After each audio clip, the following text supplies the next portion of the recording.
Hello class. So in this video, I want us to identify the bones of the appendicular system, okay? So I have this box right here. It's a box of bones and it comes with a letter. So let's read the letter together. So here's the letter. The bones in here are really old. So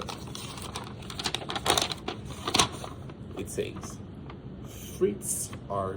Dixon, MD. Okay, I won't read the address. September 30, 2003. To whom it may concern. The human skeletons I'll start over. The human skeletons I have were used by me in medical school when I was in pre-med at Indiana University School of Medicine from 1954 to 1958.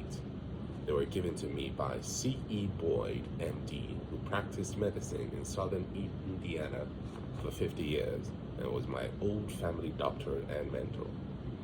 They hung in this office but eventually fell into disrepair and were given to me for my studies by the good doctor himself. They are now probably over 100 years old, and I have no idea of their original origin. Signed, Fritz R. Dixon, MD. Wow, thank you, Dr. Dixon. And we are going to use these bones for identification. All right, appendicular skeleton. And I'm just gonna pick out bones from here, and I am gonna have you guys just identify them with me. Can you guess which bone this is? This is the femur. And you can see this is the head of the femur. This is the part that innervates or interacts with the tibia, the part that interacts with the pelvic bone head, and we have the greater trochanter, we have the lesser trochanter, we have here the linea aspera, we have here, and again this is the diaphysis, if you remember, diaphysis, and then this line right here, that is the epiphyseal line. In a younger person, it would be called the epiphyseal plate. Okay, so that's the first bone. The next bone that I have here, can you guess which bone this is? Yeah, this is a pelvic bone. And just by looking at it, I'm going to say this is a female pelvic bone. A male pelvic bone would have, a female pelvic bone generally is more curved at the pubic symphysis, right? So here, this joint is the pubic symphysis. There's a curve here. I'm going to grab a male so I can compare it. I'm going to grab a male real quick. Hold on.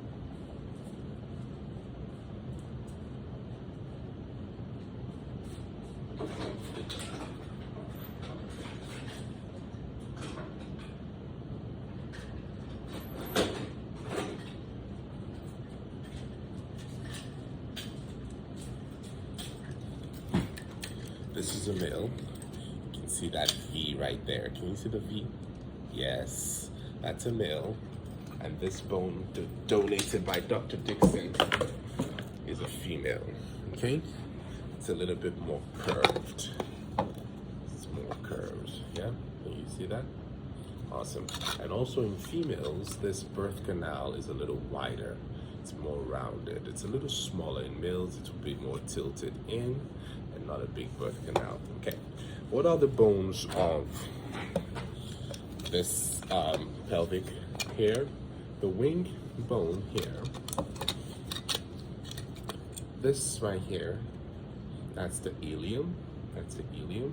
That's the wing of your hips. And then you sit on your ischium. That's just rounded for you to sit on. And then in front here, you have your pubic bone. And these are three different bones that are fused together in this location called the acetabulum. And the acetabulum is important because it's also where the interaction happens between the head of the femur and the pelvic bone. Okay, last week we talked about the axial skeleton, and here you can see the sacrum, and fused set of vertebrae, and there's an attached coccyx which has been broken off. It's probably somewhere in there. Okay, so these are your bones. The other thing to remember are these holes right here. You see this hole? That's a giant foramen called the obturator foramen. The obturator foramen is important because it allows blood vessels to pass through. Okay, blood vessels to pass through. Okay, all right, moving on. Still on the appendicular skeleton. Well, this isn't part of the appendicular skeleton. This is part of the axial skeleton, but this is the skull that we have here. And can you identify some of the bones of the skull? Let me see if I can find the dome. There's the dome. Okay. Can't find the dome, but since we're here, I'm gonna pull out a skull. Let's give it a dome. Ah, almost fell. Okay, let's give it a dome. Okay, if this was the dome, the correct dome, the skull, right here, facial bones and skull, we have, what bone is this? Yes, we have the frontal bone, the parietal bone, right? We have the temporal bone, we have the sphenoid bone. Okay, I'm gonna pull that up. Sphenoid right here. Sorry. Okay, let's do that again. Frontal, parietal, temporal, sphenoid bone. Okay, and we have inside here we have the lacrimal bone, and then we have the ethmoid bone, and then we have the occipital bone. Okay, we have the occipital bone. All right, so those are some of the major bones. Then we have the maxilla, right? And articulating here would be the mandible, okay? We have the nasal bone here, okay? We have the glabella, okay? But we're not talking about that today. We're going to talk about, still on the appendicular skeleton, just another cool one to see right here is the sphenoid bone. This butterfly wing bone right here is the sphenoid bone. We have the palatine bone, okay? Palatine bone. Okay, let's keep going with the appendicular skeleton. Can you guess which bone this is? Yes, this is also a long bone. This is the humerus, okay? This is the head of the humerus, and this is the part that innervates the, that articulates, with the ulna. Okay, which brings me to the ulna, the radius. Let's see if we can find the ulna. So these are both femur bones right there. Let's see if we can find the ulna and the radius. This is the ulna. It looks like a bottle opener. It's got a hook here, and the ulna sits like that. Okay, that's the ulna, and that's the radius. Okay, ulna has this tiny process here. That and the radius is a little lower. Again, those interact with the carpal bones. Okay, so ulnar, radius. Again, the ulna is the one that leads to the pinky, and the radius is the one that leads to the thumb. Okay, all right. Humerus, ulna, radius.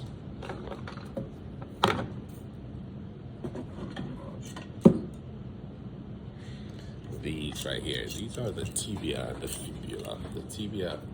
The fibula. The tibia is the one that interacts with the femur on the lower side. Okay, so this is your femur. The femur interacts here with the ulna, with the tibia, right there. And over there would be the patella. Okay, the patella would be the bone that just sits there, your kneecap. Okay, and one cool thing to remember is that the fibula doesn't interact with the femur. The fibula is a supportive bone, and it's usually lateral, which means it's on the outside. So if I asked you if this was a right or left, this would be right here. It's on the outside. So if this was, this goes like this, and this would go like that. Well, this doesn't belong. This is for the left leg, and this is for the right leg, okay? Because this would be like this, okay? All right?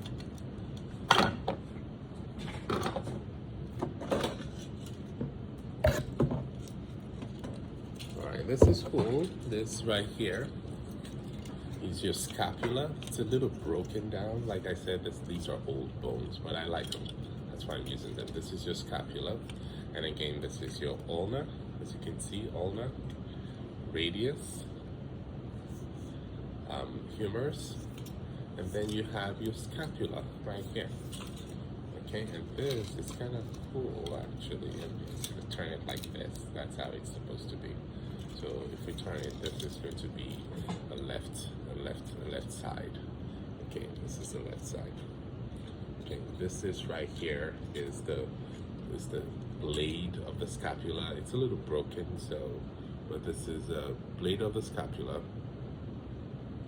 And this is again the humerus. In front here we would have back here we have the spine, which leads to the acromion, spine, acromion, and then here we have the coracoid process, and then here we have the glenoid cavity. Okay, coracoid process, glenoid cavity. Okay, those are the parts that I want you to remember. Okay, this, as you can see, looks like a... All right, so we're going to look at the bones of the hand, the bones of the feet. Okay, bones of the hand and bones of the feet. Okay, so this right here would be the left hand.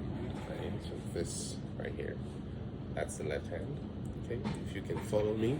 And so the first set of bones I want you to see are the digits. These are the digits, okay, also known as the phalanx. And you've got 3 layers. You've got 1, 2, 3. These are your most distal bones. They are also long bones. So if you're asked what kind of bones are digits, these are long bones. On the thumb you have 2 of them, 1 and 2. On the other fingers you have 3 of them. These are your digits or phalanx.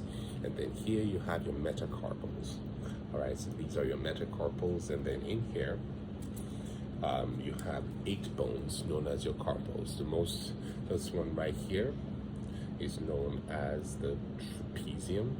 Okay, then on the inside of it, also distal, is your trapezoid. Okay, and then here you have your capitate, and then here you have your hamate. Okay, and then you pick it up, this one, which is closer to your long bones, or your ulnar radius. This one right here is called your pisiform. And then here you have your triquetrium, which is next to it. Triquetrium next to it. And then here you have, right there, you have your lunate bone, and then you have your scaphoid bone. All right, those are the 8 bones of your carpals, your 8 carpals. Next up, you have your feet. These ones are a little easier to remember because there aren't as many. Again, you have your digits, okay, digits, and on the thumb, on the big toe, you have 2 of them. Here you have 3 of them, 1, 2, and 3, 1, 2, and 3, and these are your digits. And next, you have your metatarsals. These are your metatarsal bones right there. And then you have your cuneiform bones, okay? Cuneiform bones, you've got 1, 2, 3, first, second, and third cuneiform bones, okay? First, second, third cuneiform bones. And then here, next up, you have your cuboid bone. It looks like a cube, right? You have your cuboid bone. And then in here, right there, that's your navicular bone. And then this right here is your talus bone. And then this one right here is your calcaneus bone.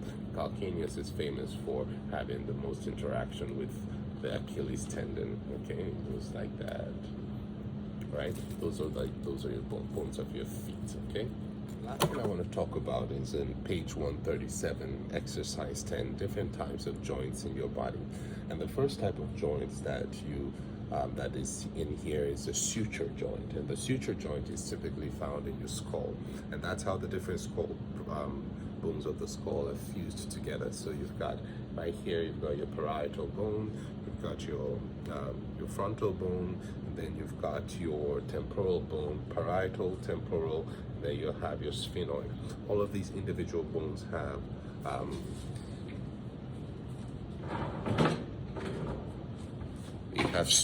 they have sutures right there. That's what a suture looks like. Okay, That's a suture. That's a suture between the two parietal bones. And this was a suture between the parietal bone and the frontal bone that was broken up. And then we have gomphoses. Gomphoses are how your teeth fuse into your mandible. So your teeth fuse into your mandible through gomphoses joints. Okay? No teeth here, but there will be teeth right there, and that would be a gomphoses joint. Then we have your syndesmosis, and the syndesmosis is this joint between the tibia and the fibula. So the tibia and the fibula, the distal parts, right there, tibia and fibula, will have a syndesmosis joint right there. Synchondrosis joint is a joint that's found in the epiphyseal plate. The epiphyseal plate right there. This is called a synchondrosis joint, okay, between this part, the epiphysis, and the diaphysis. Then we have a symphysis joint. This is found between two vertebral bodies in your vertebrae. I don't have any in my immediate axis. And then we have your gliding joints. Your gliding joints are found between the gliding joints are found right there. Okay, your gliding joints are found right there between your carpals. And then you have your hinge joints. This is a hinge joint right there. This is a hinge joint, okay? The hinge joint is found between the humerus and the ulna, the femur and the tibia. The pivot joint is the one that's found right here. That's a pivot joint. That's your atlas and your axis, okay? You have your ellipsoid joints. This is found between your radius and your scaphoid. So we've got your radius right there, and your scaphoid joint. That's your scaphoid bone. Okay, radius and scaphoid right there. Okay, so radius and scaphoid right there. Okay, that's going to be your ellipsoid joint. Then your saddle joint would be the trapezium and the first metacarpal. Okay, the trapezium and the first metacarpal. So we've got your trapezium right here. Okay, trapezium and first metacarpal. Okay, and then we've got your ball and socket joint, which is found. That's this joint right here. That's this ball and socket joint. Also this ball and socket joint. All right. So that's all I wanted to talk about. And good luck as you study for your exams. Bye.